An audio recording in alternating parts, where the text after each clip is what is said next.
हरे कृष्ण। आप सभी भक्तजनों का, सभी भागवतों का, सभी वैष्णवों का हार्दिक अभिनंदन, हार्दिक स्वागत है आज के ग्रंथराज श्रीमद् भागवतम महापुराण की कक्षा में। आज हम पहले स्कंद का तीसरा अध्याय शुरू करने जा रहे हैं, जिसका शीर्षक या नाम है समस्त अवतारों के स्रोत भगवान Shri Krishna. Canto number 1, chapter number 3, verse number या टेक्स्ट नंबर, श्लोक संख्या 1 को देखने का प्रयास करेंगे। उससे पहले मंगलाचरण कर लेते हैं। ओम अज्ञानतिमिरान्धस्य ज्ञानाञ्जनशलाकया चक्षुरुन्मीलितं येन तस्मै श्रीगुरुवे नमः। श्रीचैतन्यमनोभीष्टं स्थापितं येन भूतले स्वयं रूपः कदा मह्यं ददाति स्वपदान्तिकं। वन्देऽहं श्रीगुरुः श्रीयुतपदकमलं श्रीगुरुन् वैष्णवांश्च श्रीरूपं साग्रजातं सहगण रघुनाथान्वितं तं सजीवम् साद्वैतं सावधूतं परिजनसहितं कृष्ण चैतन्य देवं श्रीराधा कृष्ण पादान सहगण ललिता श्री विशाखान्वितांश्च। नमः ओम विष्णुपादाय कृष्ण प्रेष्ठाय भूतले श्रीमते भक्ति वेदांत स्वामिन्निति नामिने। नमस्ते सारस्वते देवे गौरवाणी प्रचारिणे निर्विशेष शून्यवादी पाश्चात्य देश तारिणे। नमो महावदान्याय कृष्ण प्रेम प्रदायते कृष्णाय कृष्ण चैतन्य नामने गौरत्विषे नमः। हे कृष्ण करुणा सिंधो दीनबंधो जगतपते गोपेश गोपिका कांत श्री राधा कांत नमोस्तुते। तप्त कांचन गौरांगी श्री राधे वृंदावनेश्वरी वृषभानुसुते देवी प्रणमामि हरिप्रिये। वाञ्छाकल्पतरुभ्यश्च कृपा सिन्धुभ्येव च पतितनां पावनेभ्यो वैष्णवेभ्यो नमो नमः।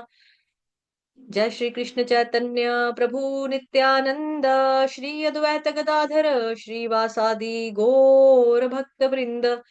हरे कृष्ण कृष्ण कृष्ण हरे हरे, हरे राम राम राम हरे हरे। हरे कृष्ण कृष्ण कृष्ण हरे हरे, हरे राम राम राम हरे हरे। हरे कृष्ण। आप सभी भक्तजनों का, सभी भागवतों का, सभी वैष्णवों का हार्दिक अभिनंदन, हार्दिक स्वागत आज के ग्रंथराज श्रीमद् भागवतम महापुराण की कक्षा में, जिसमें हम शुरू करने जा रहे हैं पहले कैंटो का तीसरे अध्याय का पहला स्कंद तीसरा अध्याय। श्लोक संख्या आपका है पहला। तो अभी तक हमने देखो जो थर्ड चैप्टर में देखो क्या पढ़ने वाले, बेसिकली हमने सेकंड में क्या पढ़ा। सेकंड चैप्टर में वर्णन हुआ था भगवान की लीलाओं का सृष्टि के संबंध में, कि जैसे कैसे ब्रह्मांड बनता है, भगवान उसमें कैसे प्रवेश करते हैं और वो कैसे आनंद लेते हैं अपनी ही सृष्टि का, सृष्टि और भक्तों की रक्षा कैसे करते हैं। थर्ड चैप्टर में भगवान के अवतारों का वर्णन है। मूल अवतार, जैसे जैसा शीर्षक देखो यहाँ पे लिखा है समस्त अवतारों के स्रोत भगवान श्री कृष्ण। तो मूल अवतार यानी कि सोर्स कौन है, समस्त कारणों का, सर्व कारण कारणम, समस्त अवतारों का स्रोत कौन है, कृष्ण है। और इसी अध्याय में हम श्रीमद् भागवतम महापुराण का परिभाषा सूत्र भी देखेंगे। एते चांशला पुंसा कृष्णस्तु भगवान स्वयं। पहला canto third chapter verse number 28, वो आगे पढ़ेंगे हम, अभी तो पहले पे ही आज शुरू करेंगे। सूत उवाच, यानी कि सूत ही कह रहे हैं। जगृहे पुरुषं रूपं भगवान महादिभिः सम्भूतं षोडशकल्मादौ लोकसिसृक्षया।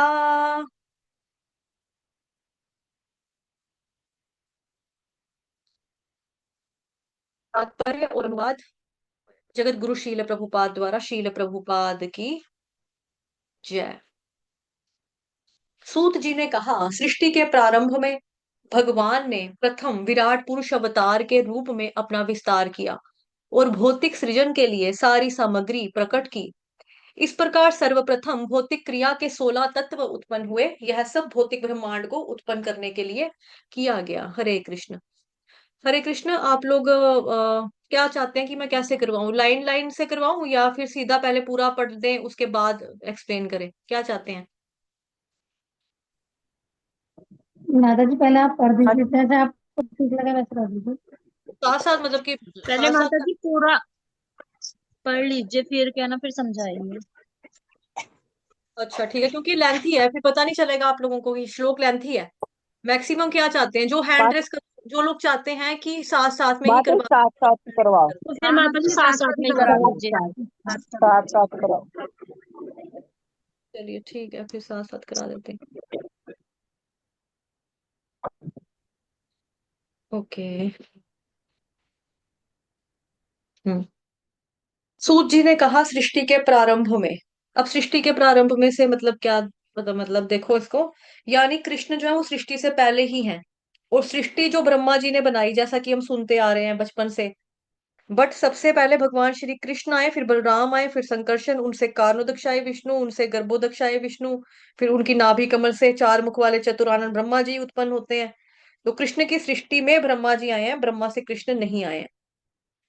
ये तो आपको पता है, अभी मतलब सेकंड चैप्टर में भी हमने ये सारा पढ़ा, मतलब क्लियर है ना ये चीज, या पीपीटी दिखाऊं उसका भी? यहाँ तक क्लियर है ना? जो भी बताया वो रिवीजन ही था, जी जी। है ना? जी ये तो हाँ, क्लियर है। क्लियर है। ठीक क्लियर है। ठीक है, धन्यवाद। ओके। फिर है जी प्रथम विराट पुरुष। सर्वप्रथम कौन है? सर्वप्रथम विराट पुरुष अवतार के रूप में अपना विस्तार किया। जैसे भगवत गीता में हम जैसे 11 चैप्टर पढ़ रहे हैं, विश्व रूप, भगवान जी का विराट रूप, है ना? अलग अलग भगवत गीता में ये नाम है, विश्व रूप के नाम से भी जाना जाता है 11 चैप्टर को, विराट रूप के नाम से भी जाना जाता है। तो हम समझते थे भगवत गीता में कि विश्व रूप विराट रूप एक ही है, बट एक्चुअली दोनों अलग अलग हैं, ये फैक्ट है, अलग अलग है। विश्व रूप का मतलब यानी विशाल, बड़ा रूप। भगवान के आकाश पाताल चरण इतने बड़े हैं कि पाताल से लेके ब्रह्मलोक तक भी पाताल आकाश सब छोटे पड़ रहे हैं, भगवान का इतना बड़ा रूप है। और विराट रूप यानी जैसे नदी है, वो भगवान की नाड़ियां, मतलब नब्स, नाड़ियां, वेन्स, नसें, नस कहते हैं जिसको, जिसमें खून दौड़ता है। उसी तरह से नदी, सागर, झरने, पहाड़ी है, पहाड़ी से ये सब बहने वाले, ये भगवान के शरीर की रक्त की बेसिकली पाइप या नाली है, रक्त नली है। पहाड़ पर्वत भगवान की हड्डियां हैं, जंगल वन पेड़ पौधे हैं, जो वो भगवान के शरीर के जो बाल है ना, वो पेड़ पौधे जो हैं भगवान के शरीर के बाल। और सूर्य चांद क्या है? ये भगवान की आंखें हैं। तो फिफ्थ कैंटो में आएगा, ये डिटेल में पढ़ेंगे हम, बट फिलहाल के लिए हम इतना ही समझ गए कि भगवान का विराट रूप जो है, इस जगत में हमें जो कुछ देखने को मिलता है उसको विराट रूप बोलते हैं। तो सर्वप्रथम विराट पुरुष अवतार,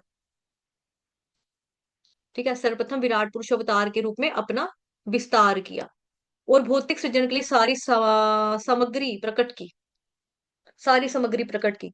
जैसे मैंने आपको पहले भी जब शुरू किया था ना ये, तो अगर आपको याद होगा तो बताया था कि जैसे भगवान ने क्या किया, आटा गूंद के दे दिया ब्रह्मा जी को। अब ब्रह्मा जी ने आगे क्या किया, पेड़े पेड़े बना के, मतलब कि लाइक परोंठी बनानी है, भठूरा बनाना है, फुल्का बनाना है, चपाती बनानी है, उस हिसाब से कि क्या बनाना है, वो ब्रह्मा जी की अपनी मर्जी,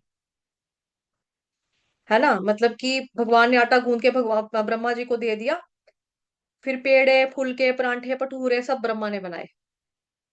इसको ऐसे भी समझ सकते हो, जैसे भौतिक, जैसे यहाँ लिखा है भौतिक सृजन के लिए सारी सामग्री प्रकट की।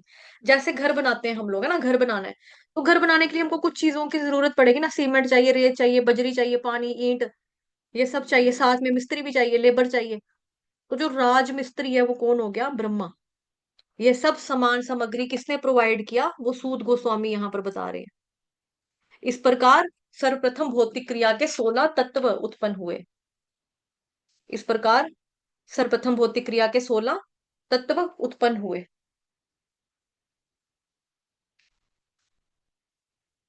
तो सूत गोस्वामी बता रहा है कि जैसे जो जो महातत्व है, बेसिकली तो महत्व का अर्थ होता है कि जो भौतिक सृष्टि के लिए जरूरी चीजें हैं।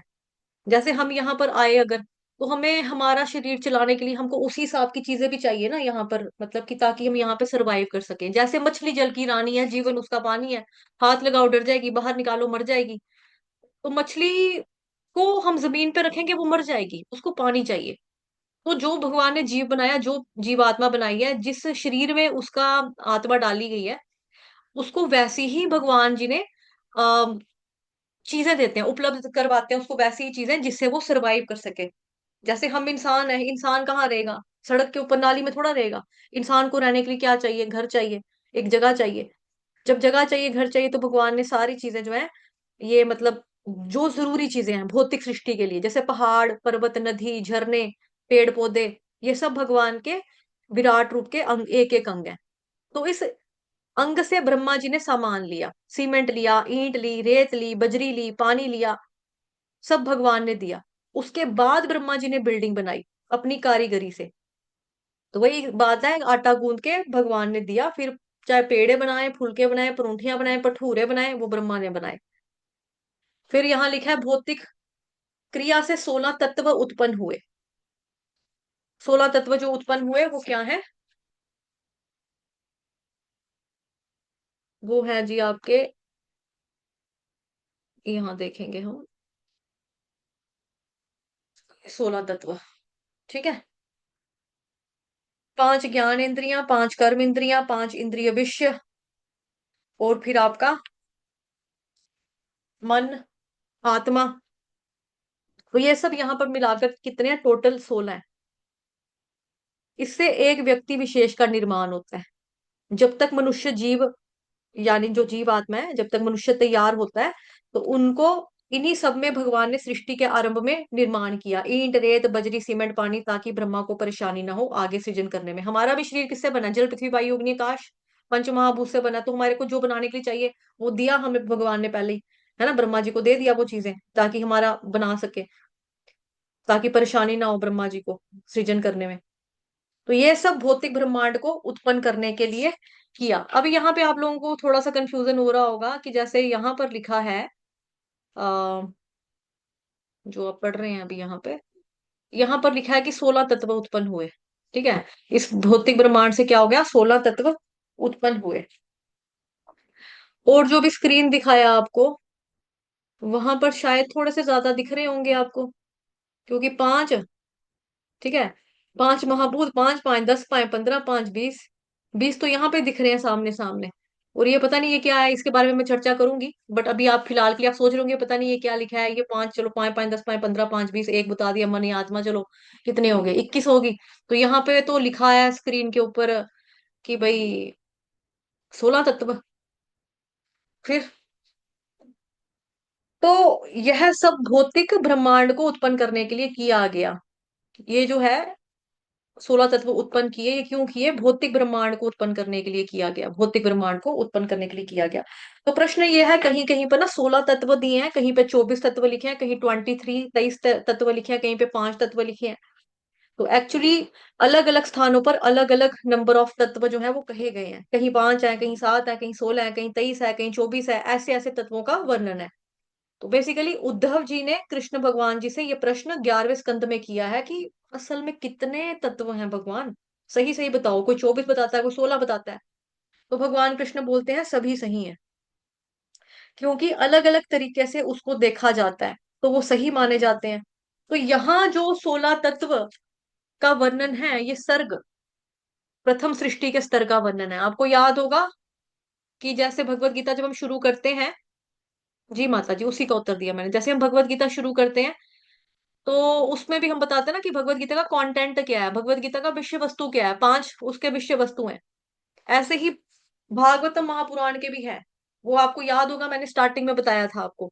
तो ये जो है, ये प्रथम सृष्टि के स्तर का वर्णन है, जिसमें सर्ग के बारे में बताया है। इसीलिए यहाँ पर 16 दिखाई दे रहे हैं। अभी बाकी जो हैं वो ब्रह्मा जी के स्तर पर आएंगे, विसर्ग के स्तर पर। इसीलिए यहाँ पर 16 का वर्णन किया गया है। पहली जो सृष्टि है सर्ग, जो कि इस समय किसमें हो रही है, यहाँ पे क्या लिखा है श्लोक में? पौरुषम, पौरुषम, यानी पुरुष अवतार लिया भगवान ने, यानी महाविष्णु। तो जब उनके स्तर पर सृष्टि की रचना होती है, तो ये 16 तत्व प्रकट होते हैं, फिर आगे अन्य तत्व प्रकट होते हैं। जब ब्रह्मा जी रचना करते हैं, फिर पूरे 24 तत्व पूरे हो जाते हैं। ठीक है। तात्पर्य जगत गुरु शील प्रभुपाद द्वारा, शील प्रभुपाद की जय। भगवत गीता का मत है कि भगवान कृष्ण अपने पूर्णांशों के विस्तार से इन भौतिक ब्रह्मांडों का पालन करते हैं। किससे करते हैं? पूर्ण अंशा, पूर्णांश, पूर्णांश से पालन करते हैं। भगवत गीता का 10 चैप्टर आपने रिसेंटली खत्म किया सुबह वाली क्लास में। 10वें अध्याय में भगवान कहते हैं ना, अर्जुन इतना जानने की जरूरत नहीं है, मैं केवल एक अंश से पूरे ब्रह्मांड को धारण करता हूँ, पालन करता हूँ। 10 चैप्टर के 42 नंबर के श्लोक में भगवान कहते हैं ना, एकांशेन, कि मैं एक अंश से पूरे ब्रह्मांड को धारण करता हूँ, उसको पालन करता हूँ, फिर उसका संहार करता हूँ। ठीक। अभी वही पुरानी वाली पीपीटी आपको आ जाएगा यहाँ पे, अगर देखनी है तो मैं दिखा देती हूँ। ब्रह्मांडों का पालन करते हैं, अतः यह पुरुष रूप उसी सिद्धांत की पुष्टि है। आदि भगवान वासुदेव या कृष्ण भगवान जो राजा वसुदेव या राजा नंद के पुत्र में विख्यात है, समस्त ऐश्वर्य, शक्ति, शक्तियों, यश, सौंदर्य, ज्ञान तथा वैराग्य से परिपूर्ण है। इसको दिखाने की जरूरत नहीं है ना, वही कृष्ण भगवान का एक्सपेंशन। देखना है तो मैं दिखा देती हूँ, रुक जाओ 1 मिनट। ओम में जाएंगे, एक्सपी,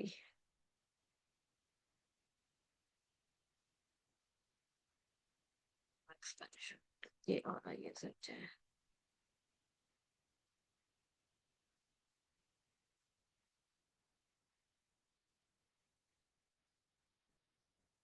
हरे कृष्ण कृष्ण कृष्ण हरे हरे, हरे राम राम राम हरे हरे, हरे कृष्ण कृष्ण कृष्ण हरे हरे, हरे राम राम राम हरे हरे। दिखा रही हूँ, 1 सेकेंड।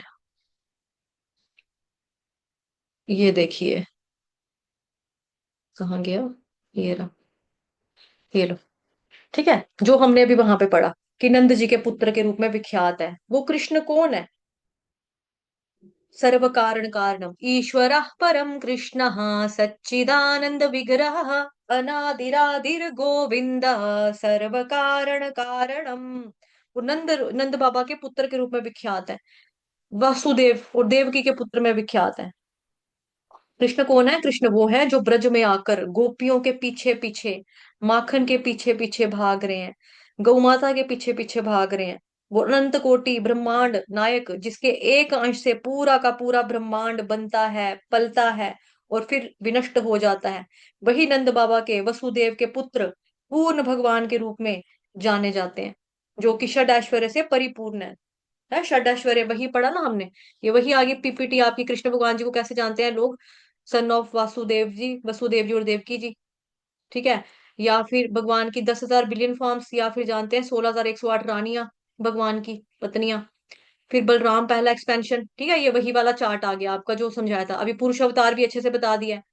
ठीक, इसी के बारे में बीच बीच में चर्चा आती रहेगी, तभी इसका एक अलग से ही सेशन लेकर मैंने कंप्लीट करवाया था, बिकॉज इसके बारे में बार बार चर्चा आएगी यहाँ पर, है ना, इस अध्याय में खास तौर पे आएगी। फिर देखते हैं यहाँ पे भगवान जी के षड ऐश्वर्यों के बारे में लिखा ना, ये देखो, षड ऐश्वर्य मतलब 6 ऐश्वर्य। उनमें असीम शक्ति है, असीम यश है, मतलब पूर्ण रूप से भगवान यशवान है, सौंदर्यवान है, ज्ञानवान है, वैराग्य से परिपूर्ण है, परिपूर्ण कंप्लीट है, कोई कमी नहीं है उनमें। इन 6 चीजों की, षड ऐश्वर्य से भगवान परिपूर्ण है। उनके ऐश्वर्य का एक अंश निराकार ब्रह्म के रूप में प्रकट होता है, तो एक अंश परमात्मा के रूप में उनके ऐश्वर्यों का एक अंश निराकार ब्रह्म के रूप में प्रकट होता है, तो एक अंश परमात्मा के रूप में। अब उन्हीं भगवान कृष्ण का केवल और केवल एक नख की ज्योति जो है, वही ब्रह्म के रूप में इस पूरे के पूरे ब्रह्मांड को आलोकित करती रहती है, और उसी ब्रह्म ज्योति के एक अंश से हमारे ब्रह्मांड के भीतर सूर्य, चंद्र, तारे आदि जगमगाते रहते हैं, तारे टिमटिमाते रहते हैं। वो है भगवान का ऐश्वर्य। और हम में से कुछ लोग, मतलब कई बार होता है, उसी ब्रह्म को सब कुछ मान लेते हैं, जबकि वो भगवान का केवल एक अंग कांति का अंश मात्र है। जब उसके पार व्यक्ति चला जाता है, तब जाकर के वहां दिव्य धाम का, दिव्य जगत का उसको दर्शन होता है। चलो मैं दिखाती हूँ, ऐसे नहीं समझ में आ रहा होगा, मैं शक्ल दिखाती हूँ, रुको। हरे कृष्ण कृष्ण कृष्ण हरे हरे, हरे राम राम राम हरे हरे। इंग्लिश का है ये, इंग्लिश का पढ़ना है, हिंदी का पढ़ना है? चलेगा ही, मैं हिंदी का भी है मेरे पास, अगर आप बोलेंगे हिंदी का लगाना, हिंदी का लगा दूंगी, बोलो। हरे हिंदी का कृष्ण लगा लगा देना दूंगी, चाहिए। हिंदी का लगा दूंगी। ठीक है, मैं हिंदी हिंदी का, हिंदी में मजा है। ठीक है हिंदी का लगा के देता हूँ, रुको 1 मिनट, कहाँ जाना है। हरे कृष्ण कृष्ण कृष्ण हरे हरे, हरे राम राम राम हरे हरे।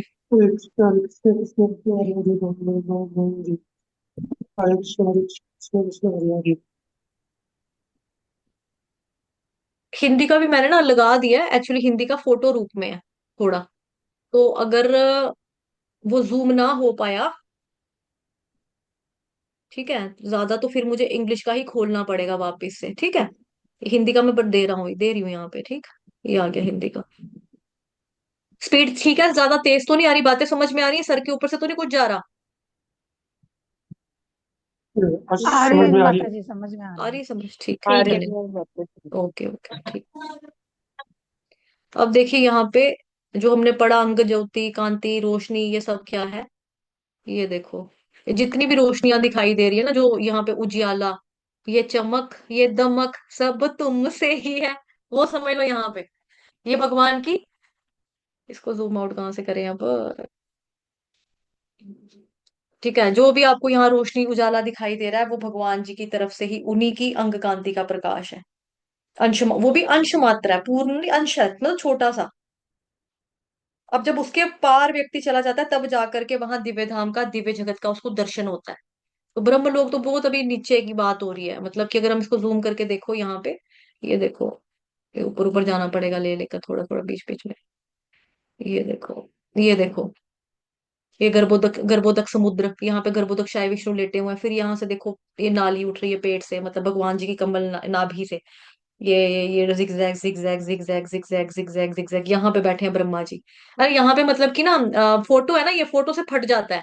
जो पीडीएफ है ना, वो सुंदर है, मतलब वो उधर से देख लो, समझ उधर से भी आ जाएगा, कोई ऐसी दिक्कत नहीं पड़ेगी। लेकिन वो जूम करेगा ना, वो फटेगा नहीं, उसका साइज, इसके पिक्सल फट जाते हैं।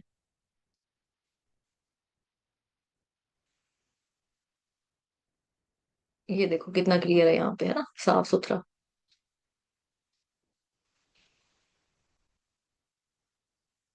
हम्म, ये देखो, गर्भोदकशाही ओशियन, सागर, गर्भोदक सागर, उसमें बैठे हैं गर्भोदकशाही विष्णु, लक्ष्मी माता चरण, मतलब मसाज कर रहे हैं, ठीक है। फिर यहाँ से पेट के कुंडी में से भगवान जी की, मतलब क्या बोलेंगे, नाभि में से ये निकला। फिर यहीं पर देखो लोक भी लिखे हुआ, उसमें पढ़ा नहीं ना जाता, हिंदी वाले में पढ़ा नहीं जा रहा था, क्योंकि वो फोटो था, ये पूरा पीडीएफ है। तो ये सुंदर है, उससे साफ सुथरा है पूरा। गर्भोदक का मतलब कि गर्भोदक सागर, जहां पे गर्भोदकशाही विष्णु लेटे हुए हैं, शयन कर रहे हैं, वो उस जगह का नाम है। जैसे हमारा घर, हमारे घर का नाम, हमारे मोहल्ले का नाम, ऐसे भगवान, तीन विष्णु पढ़ाए थे ना आपको पुरुष अवतार में, आप थे उस दिन क्लास में कि नहीं थे प्रभु जी। पुरुष अवतार के बारे में पढ़ाया था, कारोदक्षाय विष्णु, क्षीरोदक्षाय विष्णु, गर्भोदक्षाय विष्णु, इनके बारे में पढ़ाया था ना। तो वही उसमें से जो बीच वाले विष्णु हैं, गर्भोदक्षाय विष्णु, इन्होंने ही ब्रह्मा जी को बनाया। देखो भगवान की जो नाभि है, ये नाभि, नाभि में से डंडी निकली ना, ग्रीन ग्रीन कलर का, ग्रीन कलर का ऊपर लता जा रही है, जा रही है, जा रही है, जा रही है, जा रही है, भगवान की नली। तो यहाँ पे देखो ऊपर जी कौन है, चतुर्मुख वाले ब्रह्मा जी, देखो कमल के फूल के ऊपर बैठे हुए हैं चढ़कर। उसके बीच में ये सब क्या है, 14 लोग, 14 लोग, सत्यलोक, तपलोक, जनलोक, महरलोक, स्वर लोक, भूरलोक, भूरलोक, अतल, वितल, सुतल, तलातल, महातल, रसातल, पताल, ये सारे,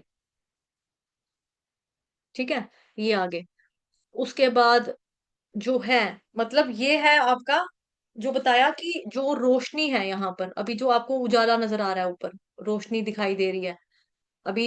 एक मिनट, थोड़ा सा जूम आउट करना पड़ेगा अभी। तो आउट आउट आउट, अभी ये जो ब्रह्मांड है गोला, इसके देखो यहाँ पे येलो येलो कलर के, ये येलो येलो कलर के क्या है, ये अन्य ब्रह्मांड है, ये भी बड़े सारे, ये भी ब्रह्मांड है सारे के सारे, जो छोटे छोटे येलो येलो गोल गोल गोल गोल गोले दिखाई दे रहे ना, ये ब्रह्मांड, ब्रह्मा जी के अंडे सारे सारे, ये अंडे हैं, मतलब कि इसके अंदर सृष्टि है, हर एक ब्रह्मांड भी अपना अपना, सबका ब्रह्मांड। तो यहाँ पे हर एक ब्रह्मांड में जाके गर्भोदकशाय विष्णु जाते हैं। फिर ब्रह्मा जी आगे परमात्मा वाला, जो मतलब कि गर्भोदकशाय विष्णु, क्षीरोदकशाय विष्णु, फिर हर एक में क्या डाला जाता है, आत्मा परमात्मा जो है वो आगे क्षीरोदकशाय विष्णु। तो यहाँ पर जो भी ये रोशनी उजाला दिखाई दे रहा है, यहाँ पर दिखाई दे रहा है, जो ऊपर आप देख रहे हो, ये वाला इलाका, ये देखो यहाँ पर क्या है ना, ये सारा, ये येलो येलो पहाड़ है, पूरा उजाला रोशनी जो भी है यहाँ पे आपको जो दिखाई दे रहा है, ये सारा का सारा प्रकाश जो है, ये किससे हो रहा है, भगवान की एक अंश से। भगवान की बॉडी का केवल केवल छोटा सा अंग कांति का अंश मात्र प्रकाश है ये, मतलब कि जब हम इसके पार भी चले जाएंगे, इसके देखो ऊपर क्या है, उसके ऊपर भी जाएंगे, तो फिर क्या है, अयोध्या धाम यानी कि साकेत धाम भगवान राम का घर आ जाएगा। ठीक है, फिर अयोध्या धाम भी जो पार करेगा, फिर देखो बीच में सेंटर में यहाँ पर कौन है, यहाँ पर है कृष्ण भगवान जी का घर, गोलोक वृंदावन धाम, ये जो है गोलोक धाम भगवान का।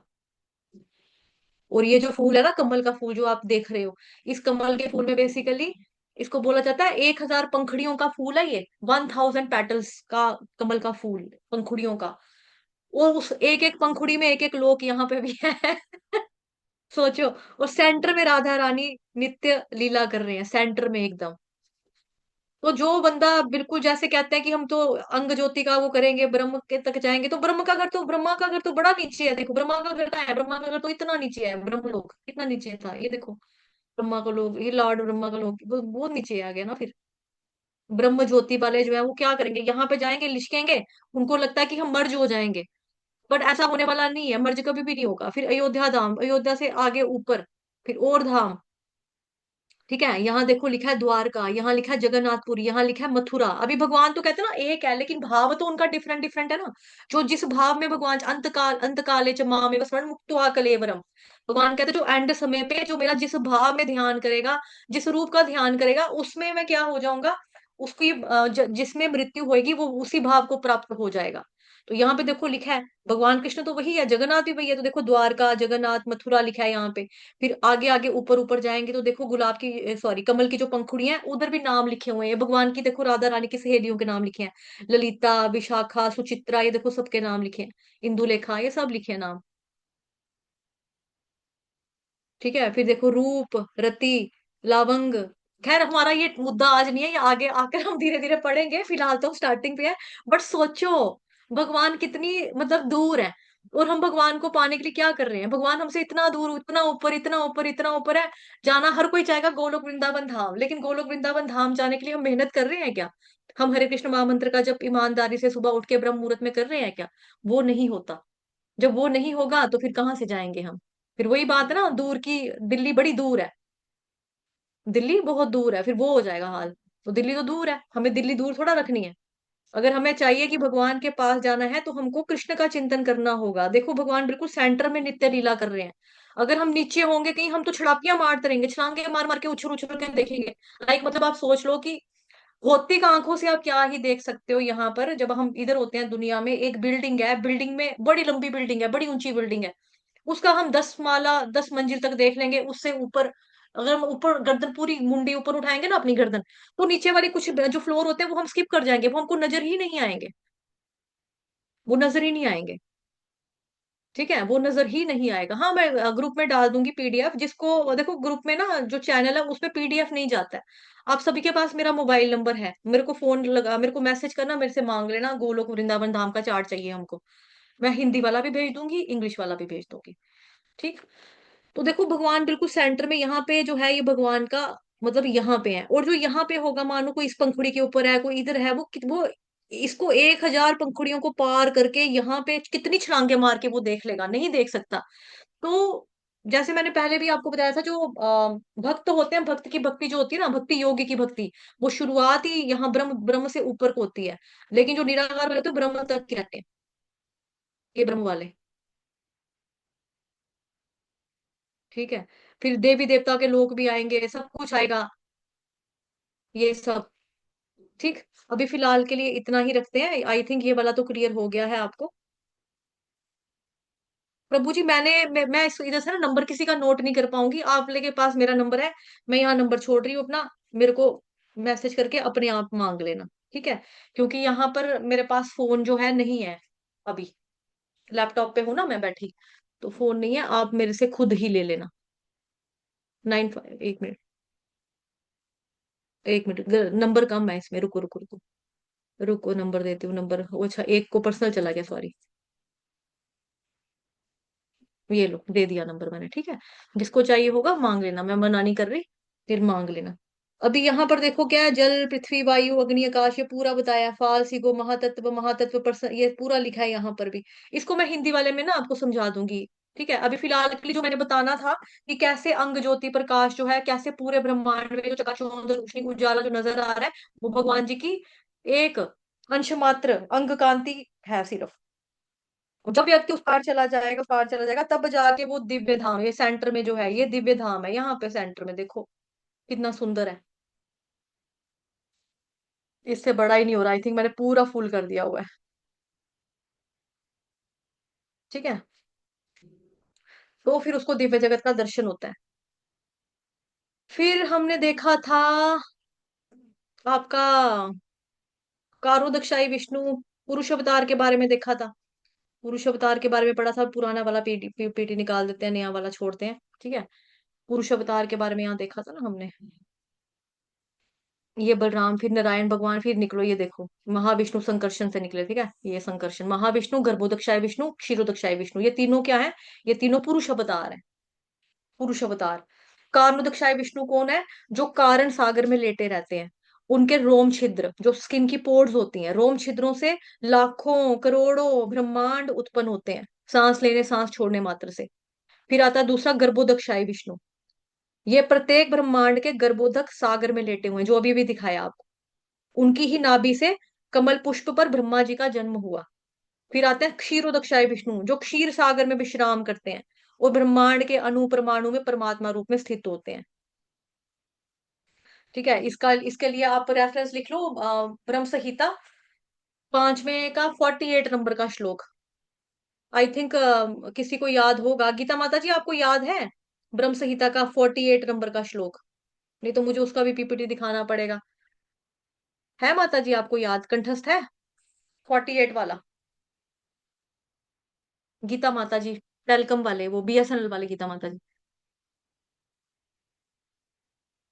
हरे कृष्ण, याद है माता जी आपको? ब्रह्म संहिता का बात कर रही हूँ मैं, निकालू अगर स्क्रीन तो पढ़ लेंगे आप, उच्चारण कर लेंगे 48 नंबर का? एक मिनट माता जी, देती हूँ, दे रही हूँ। गीता माता जी पढ़ के देंगे? कहाँ की गीता माता जी? अच्छा, वो गाड़ी में हो आप, नहीं पढ़ सकते हैं? पढ़ सकते हैं, अच्छा ठीक है, मैं देती हूँ माता जी, एक मिनट।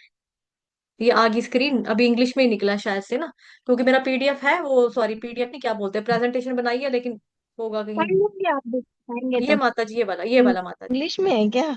हाँ, हिंदी में करूँ? हाँ, हिंदी में कर दीजिए। ओके माता जी, इसको देखते हैं, हिंदी में लिखते हैं। हिंदी में कई बार ये ट्रांसलेशन में ना थोड़ा गड़बड़ कर देता है ये लोग।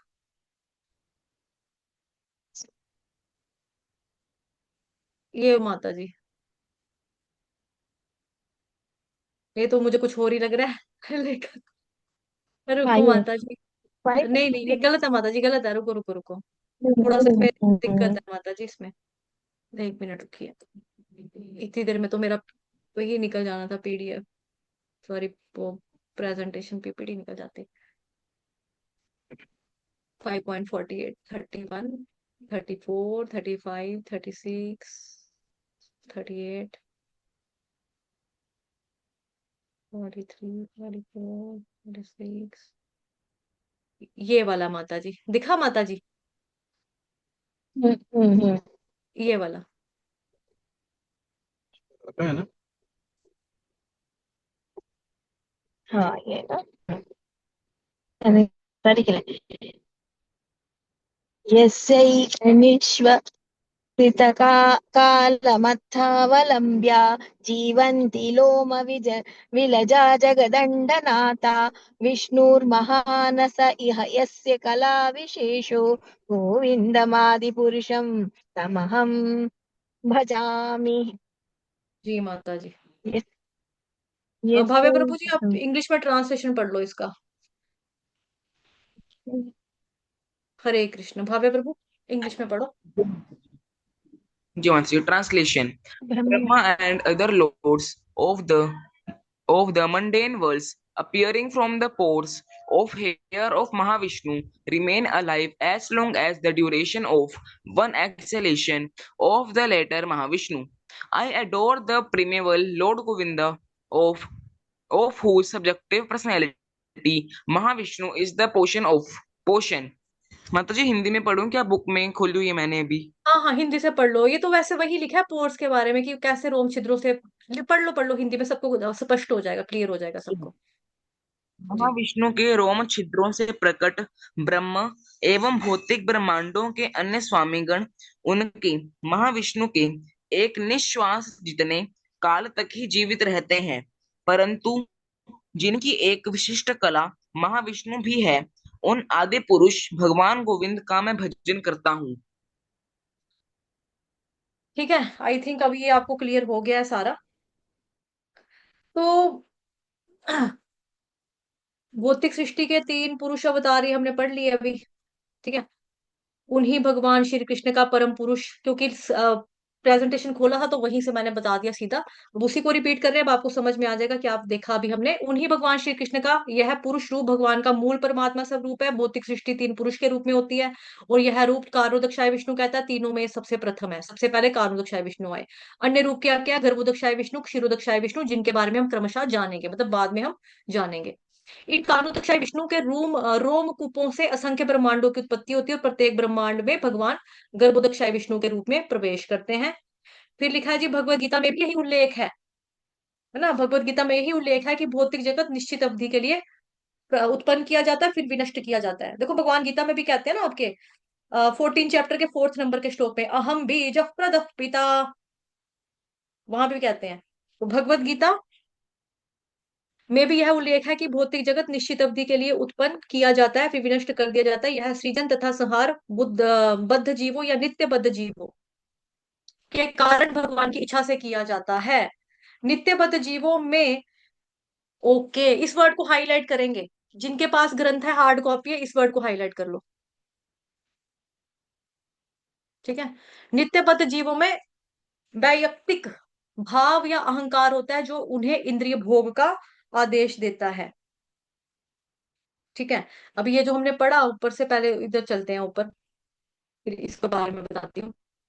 भगवत गीता में भी यह उल्लेख है कि भौतिक जगत निश्चित अवधि के लिए उत्पन्न किया जाता है, फिर विनष्ट कर दिया जाता है, संहार कर दिया जाता है, फिर सृजन और संहार बद्ध जीवों और नित्य बद्ध जीवों।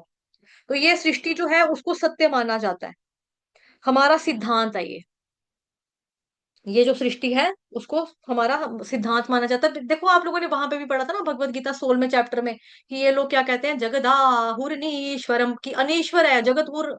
जगत जगत क्या है? अनीश्वर है, यहाँ पे कोई ईश्वर नहीं है, ऐसे ही प्रकट हो गया, अपने आप चल रहा है ये, हम है चलाने वाले। तो भगवान ने उनको कौन सी कैटेगरी में रखा है? असुरी, जो असुर प्रवृत्ति के लोग हैं, असुर गुण वाले, तमोगुण वाले लोग हैं, वो ये सोचते हैं कि जगदाहुरनीश्वरम, अनीश्वर, बिना ईश्वर के चल रहा है ये अभी। और वो कहते हैं ये मिथ्या है, जगत जो है झूठा है, झूठा नहीं है, ये सृष्टि जो है उसको सत्य माना जाता है। ये हमारी फिलॉसफी, हमारा सिद्धांत है, प्रिंसिपल है हमारा। जैसे हम लोग कई बार सुनते हैं, ब्रह्म सत्य जगत मिथ्या, ब्रह्म सत्य है तो जगत मिथ्या। ये कभी भी नहीं हो सकता। क्यों नहीं हो सकता? क्योंकि अगर ब्रह्म सत्य है और सत्य ने अगर इसका निर्माण किया है, तो ये असत्य या झूठ कैसे हो सकता है? अगर सत्य के द्वारा इस ब्रह्मांड का निर्माण किया गया और ये ब्रह्मांड असत्य है, ये मिथ्या है, तो समझना चाहिए कि फिर ब्रह्म भी मिथ्या हो जाएगा। इसीलिए हमारे सिद्धांत के अनुसार ब्रह्म सत्य है अगर, तो ये ब्रह्मांड भी सत्य ही है, लेकिन हमेशा हमेशा के लिए नहीं होता, नित्य नहीं होता। ये एक समय के लिए होता है, टेम्पररी होता है, फिर भी नष्ट हो जाता है, फिर उत्पन्न होता है। जैसे सूरज जो होता है वो हमेशा विद्यमान रहता है, लेकिन हमको रात में दिखाई नहीं देता, फिर अगले दिन सूरज चढ़ता है, वापस निकलता है। और सूर्य के आने से जब भोर हो जाती है, यानी कि सुबह हो जाती है, उसकी ही कृपा से हम सूरज को देख पाते हैं। सूरज कहीं चला नहीं जाता आसमान छोड़ के, सूरज विनष्ट नहीं हो जाता, बस हमारी आंखों के सामने से ओझल हो जाता है, हमें लगता है कि सूरज खत्म हो गया। उसी तरह से जो सृष्टि है, जो पूरा ब्रह्मांड है, वो एक समय के लिए हमको दिखाई नहीं देता है, वो पूर्ण रूप से सत्य है। और जैसे ही उसका समय निश्चित है, अवधि निश्चित है, उस काल अवधि के बाद वो पुनः विनष्ट हो जाता है, तो उस समय अव्यक्त हो जाता है। कृष्ण गीता में कहते हैं कि ब्रह्मा की रात्रि में पूरी सृष्टि अव्यक्त अवस्था में चली जाती है। 8वें अध्याय में अच्छे से पढ़ा था हमने, है ना। ब्रह्मा जी के जागने पर पुनः ब्रह्मा जी के द्वारा उन जीवों को, उन ब्रह्मांडों को, उन ग्रहों को दोबारा से उत्पन्न किया जाता है। उनके कर्मों के अनुसार फिर अलग अलग जीवात्माएं 84 लाख योनियों में अलग अलग शरीर को प्राप्त करके इस संसार में अपने सकाम कर्मों के द्वारा अपने अपने फलों को भोगते हैं। तो ये सब आना और जाना तो लगा रहता है दुनिया, ये दुनिया मेला है, मेला दिलों का आता है, कोई आ रहा है कोई जा रहा है। मेले में तो यही होता है ना, कोई आ रहा है कोई जा रहा है, कोई मर रहा है कोई पैदा हो रहा है कोई जा रहा है। कोई अस्पताल में पड़ा है, कोई मरने वाला है, मेला मेला है ये संसार, क्या है मेला मेला दिलों का आता है, ये वही है, मेला है ये। यहाँ पे आना जाना लगा रहता है। यही बताया जा रहा है कि निश्चित अवधि के लिए भौतिक जगत जो है, अभी देखो जो बताई चीजें मैंने, भौतिक जगत जो है निश्चित अवधि के लिए, एक टेम्पररी अवधि है उसके पास, उसके लिए उत्पन्न किया जाता है। फिर उसके बाद बैठते हैं लोग अपना, चलते हैं कर्मों के हिसाब से, योनियां शरीर प्राप्त होती हैं, उसके बाद वापस से फिर विनष्ट किया जाता है। टेम्पररी है, परमानेंट नहीं है, ये नित्य नहीं है। लेकिन ये झूठा नहीं है ये सच्चा, बस टेम्पररी नहीं है। ये फर्क है इसमें, इस लाइन का यही मतलब है। अपने अपने कर्मों के फलों को भोगते हैं, ये आना जाना लगा रहता है। इस सिद्धांत के अनुसार कभी भी नहीं समझना चाहिए कि ये जगत जो है असत्य है, मिथ्या है। देखो ईशोपनिषद में भी हमने पढ़ा है, ओम पूर्णमद पूर्णमिदम पूर्णात पूर्णमुदच्यते पूर्णा, है ना, पढ़ा पूरा उसमें भी, कि जो बनाने वाले भगवान है वो पूर्ण है। उन्होंने जो बनाया वो सृष्टि भी पूर्ण है। सृष्टि में कभी किसी चीज की कमी नहीं होती। अभी जैसे मम्मी है, मम्मी बच्चा पैदा करती है तो मम्मी खत्म थोड़ा हो जाती है बच्चा पैदा करने के बाद। जब पापा है, पापा ने बच्चा पैदा किया, आप सोचो पापा जा रहे हैं सड़क के ऊपर, एक उसके शर्मा साहब आपका कद तो 6 फुट का था, ये क्या हो गया आज आपकी हाइट कम लग रही है? हाँ मेरे घर में राजू पैदा हुआ है ना, तो मैं 5 फुट का हो गया।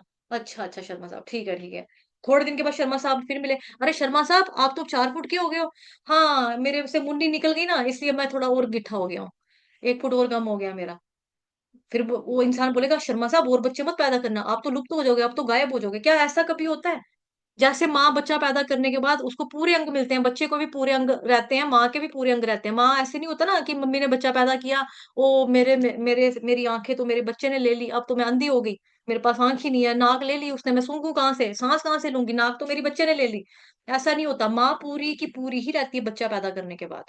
उसी तरह से ओम पूर्णमद पूर्णमिदम पूर्णात पूर्णमुदच्यते, भगवान पूर्ण है। पूर्ण से जो कुछ प्रकट होता है वो भी पूर्ण ही होता है, आधा अधूरा नहीं होता। बनाने वाले भगवान है वो पूर्ण है, उन्होंने जो सृष्टि बनाई वो भी पूरी है। सृष्टि में कभी किसी चीज की कमी नहीं होती।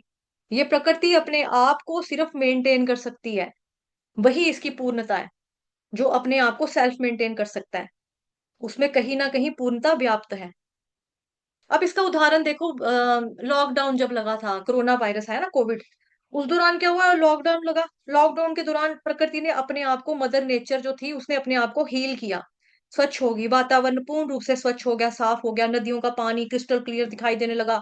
आसमान, है ना, वो पूरा जैसे दिल्ली में, दिल्ली के बच्चों को तो आसमान मतलब मैं लद्दाख में गई थी ना घूमने के लिए, तो वहां पर क्या हुआ था, एक प्रिंसिपल आई थी दिल्ली की, दिल्ली के स्कूल के प्रिंसिपल थे।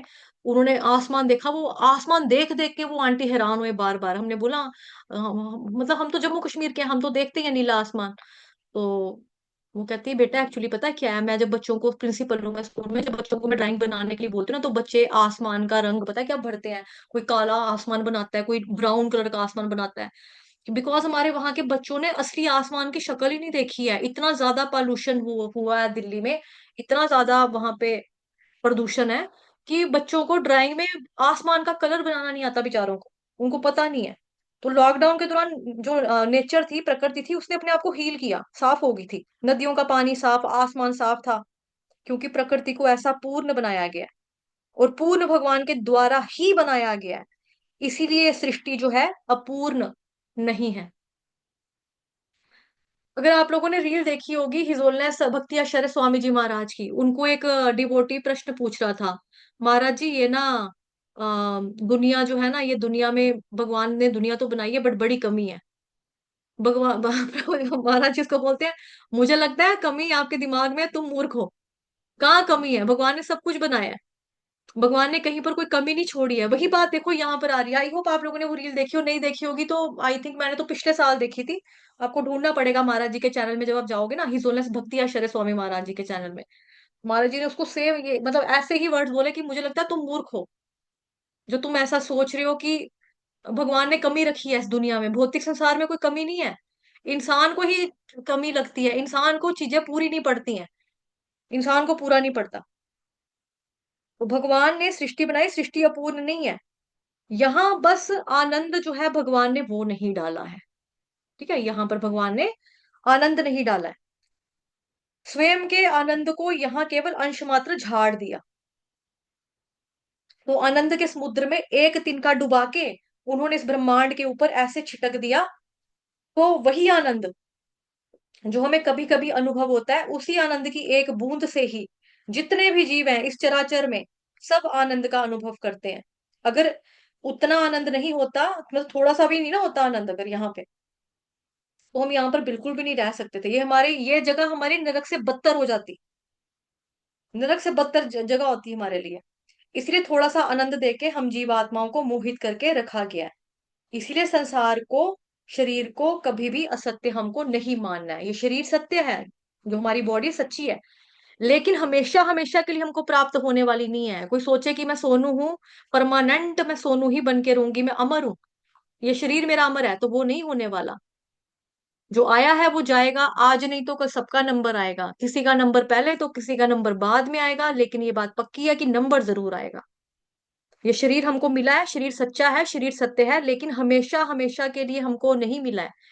एक दिन हमको ये शरीर छोड़ के जाना ही पड़ता है ना। जिंदगी तो बेवफा है, एक ना एक दिन ठुकराएगी, एक ना एक दिन ठुकराएगी जिंदगी। ये आज तक किसकी सगी हुई है? किसी की नहीं सगी हुई है। शरीर जो है किसी का सगा थोड़ा रहा है हमेशा। अमर कौन रहा? कोई भी नहीं बना। रावण ने भी चाहा, वो भी नहीं बना। हिरण्यकशिपु ने भी चाहा वो भी नहीं बना। ब्रह्मा जी भी नहीं है। तो यह सृजन और संहार भगवान की इच्छा से किया जाता है। ये सृजन और संहार किसकी इच्छा से किया जाता है? भगवान की इच्छा से किया जाता है, भगवान की इच्छा से। कोई बोले कि ये कार्य इसी समय हो जाए, भगवान को भी अवतार ले लेना चाहिए। इतने सारे लोग मर रहे हैं, इंडिया पाकिस्तान की लड़ाई लगी हुई है, फालतू में लोग मर रहे हैं, भगवान कहाँ है? कहाँ है भगवान? आ जाए ना, प्रकट हो जाए ना, ले लेना जाके बदला।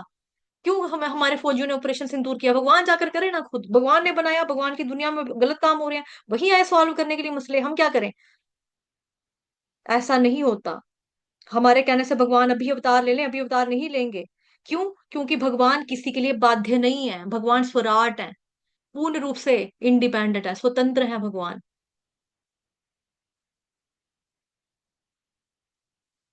हाँ, लिख सकते हैं प्रभु जी। प्रभु जी कह रहे हैं कव्वाली का एग्जाम्पल लिख लूं अपनी कॉपी में। इसमें लिखा है, जिंदगी एक किराए का घर है, छोड़ के इसको जाना पड़ेगा। हाँ, जाना पड़ेगा छोड़ के। शरीर जो है किराए का है। किराया क्या है आपका? किराया यही है ना कि आपको, इस जैसे मकान मालिक से हम किराया कमरा लेते हैं, तो मकान मालिक कुछ शर्तें रखता है कि आपको टाइम टू टाइम किराया पे करना पड़ेगा, कहीं गंद गुंद नहीं डालना। तो हमको भी हमारे शरीर के अंदर गंद नहीं डालना, काम का, क्रोध का, लोभ का, मत्स्य क्या, मदर से इन सब चीजों का, अहंकार वगैरह, ये हमारे अंदर नहीं होना चाहिए। हमको भी सफाई रखनी चाहिए, साफ सफाई रख के हमको कृष्ण को बिठाना चाहिए। उसके भी रूल हैं मकान मालिक के, जैसे ऐसे हमारे शरीर के भी रूल हैं जो हमें भगवान ने दिया है, इसमें रहने का एक ढंग दिया है, बट हम अपनाते नहीं है। तो यह सृजन और संहार भगवान की इच्छा से किया जाता है। भगवान किसी के लिए बाध्य नहीं है। वो जब चाहे अपनी इच्छा से जोन सा अवतार ग्रहण करना चाहे तभी कर सकते हैं। सृष्टि को भी बना सकते हैं, सृष्टि को बिगाड़ भी सकते हैं। अगर कोई कहे कि नहीं अभी कुछ भी होने वाला नहीं है, अगर भगवान चाहे तो कुछ भी संभव है, उसी वक्त पॉसिबल है। भगवान इच्छा करते हैं और इच्छा करने मात्र से सृष्टि का निर्माण हो जाता है। उनकी इच्छा से सृष्टि का पालन होने लग जाता है। और केवल भगवान की भ्रकुटी पलटने मात्र से पूरा त्रिलोक नष्ट हो जाता है। ठीक है। नित्यबद्ध जीवों में व्यक्तिक भाव या अहंकार होता है, जो इंद्रिय भोग का उनको आदेश देता है, क्योंकि स्वाभाविक रूप से ये भोग उन्हें नहीं मिल सकते। ठीक है। वैयक्तिक जो मैंने आपको हाईलाइट करवाया, इसका मतलब यानी मैं कुछ हूं। वैयक्तिक भाव क्या हुआ? व्यक्ति, किस व्यक्ति से आया ना व्यक्ति यहाँ पे शब्द। इसका मतलब है यानी मैं कुछ हूं, मैं किसी का अंश नहीं हूं, जो कुछ हूं मैं खुद ही हूं। खुद को सब कुछ समझने लगता है जब इंसान इंसान तो उस अहंकार की वजह से वो भोग करने में लग जाता है। उसके अंदर अहंकार जितना ज्यादा पुष्ट होगा, उतना ज्यादा वो भोग के लिए लालायित रहेगा। चाहे कोई भी इंसान हो, कोई भी व्यक्ति हो, अपने आप को भगवान का सेवक ना मानकर खुद को स्वामी मानता है अगर, तो अहंकार की वजह से मानता है। अहंकार को हमें कम करना चाहिए। यहाँ पे हमको ये शिक्षा मिल रही है कि हमको अहंकार को कम करना चाहिए। चैतन्य महाप्रभु बताते हैं अपनी शिक्षाओं में, शिक्षाष्टकम मतलब, तृणादपि सुनीचेन तरोरपि सहिष्णुना अमानिना मानदेन कीर्तनीयः सदा हरिः। कीर्तन करते रहो सदा हरिः, तो फिर हो भी जाएगा ये। तुमनादपि सुनी चेन हो जाएगा। अब यहाँ लिखा है, ठीक है, यहां तक समझ में आया। फिर लिखा है यहाँ पे, भगवान ही एकमात्र भोक्ता है, भोक्तारम यज्ञ तपसाम सर्वलोक महेश्वरम। 5वें अध्याय का 29 नंबर का श्लोक, जिसको श्रीमद् भगवत गीता का शांति सूत्र कहा जाता है। जिसको वो चीज पता लग गई, शांति सूत्र जो समझ गया, उसकी जिंदगी समझो आसान हो जाएगी, कि भगवान हर चीज के भोक्ता है। अभी यहां तक हम जो है ना, हम जीवात्माएं भी भगवान के लिए भोग्य वस्तु हैं। जैसे यहाँ लिखा है भगवान एकमात्र भोक्ता है, बाकी सब क्या है, शेष क्या है, भोग्य है। भोग्य हम भी भगवान के लिए क्या है, भोग करने की वस्तु, हम लोग भोग्य हैं उनके लिए। इसलिए जितने भी सेवक हैं यहाँ पर भी और गोलोक वृंदावन धाम में भी, वो सब सेवा करते हैं, कृष्ण ही सेव्य हैं, उनकी ही सेवा करनी है। वो सभी सेवाओं को स्वीकार करते हैं। केवल स्वीकार ही नहीं करते, बल्कि सेवा के प्रति हमको वो आनंद भी प्रदान करते हैं। जैसे भगवान, जैसा हमारा भाव होता है भक्त का, वैसे ही भगवान हमारे साथ आदान प्रदान करते हैं। जीव पराधीन भोगता है, लेकिन नित्य जीव, बद्ध जीव, नित्य बद्ध जीव जो है, देखो हम बद्ध आत्मा है ना, हम बंधे हुए हैं, जन्म जन्म मृत्यु व्याधि से बंधे हुए हैं। एक होता है मुक्त आत्मा, एक होता है बद्ध आत्मा, हम बद्ध आत्मा है। इस स्वाभाविक अवस्था को भूल जाने के कारण ही भोग की दृढ़ इच्छा करता है। ठीक है, हम भूल जाते हैं, क्या भूल जाते हैं हम भूल जाते हैं कि कृष्ण जो है वही परम भोक्ता है, और हम उनके लिए भोग्य हैं। वही जो हमने यहाँ पे पढ़ा अभी, बाकी सब क्या भोग्य, हम ये चीज भूल जाते हैं। कृष्ण क्या है, वही भोक्ता रम यज्ञ तपसाम। जब तक हम कृष्ण की सेवा में नहीं लगेंगे, कृष्ण का उच्छिष्ट हमको प्राप्त नहीं होगा। कृष्ण को भोग की हुई वस्तु, मतलब जो कृष्ण ने भोग कर ली, जो हमने भगवान कृष्ण को भोग लगाया, कृष्ण भगवान ने उसको, ऑफर को स्वीकार किया, वस्तु को जो कृष्ण भगवान भोगते हैं, जो भोग हमने अर्पण किया वही प्रसाद बनकर हमारे पास आया, तो वही हमारे लिए भोग्य है। हमने अगर भोग करना तो किसका करना है, प्रसादम का। तभी बोला जाता है ना, आपको नॉन वेजिटेरियन बनना है, ना आपको वेजिटेरियन बनना है, आपको कृष्णाटेरियन या प्रसादाटेरियन बनना है, प्रसादाहारी बनना है। शाकाहारी भी नहीं बनना, प्रसाद मांसाहारी नहीं बनना, शाकाहारी नहीं बनना, प्रसादाहारी बनना है हमको। तो हम सीधे सीधे किसी वस्तु को नहीं भोग सकते। जो भोगता है फिर वो चोर होता है, ये बताते हैं ना, ईशोपनिषद में आपने पढ़ा था, ओम ईशावास्यमिदं सर्वं यत्किंच जगत्याम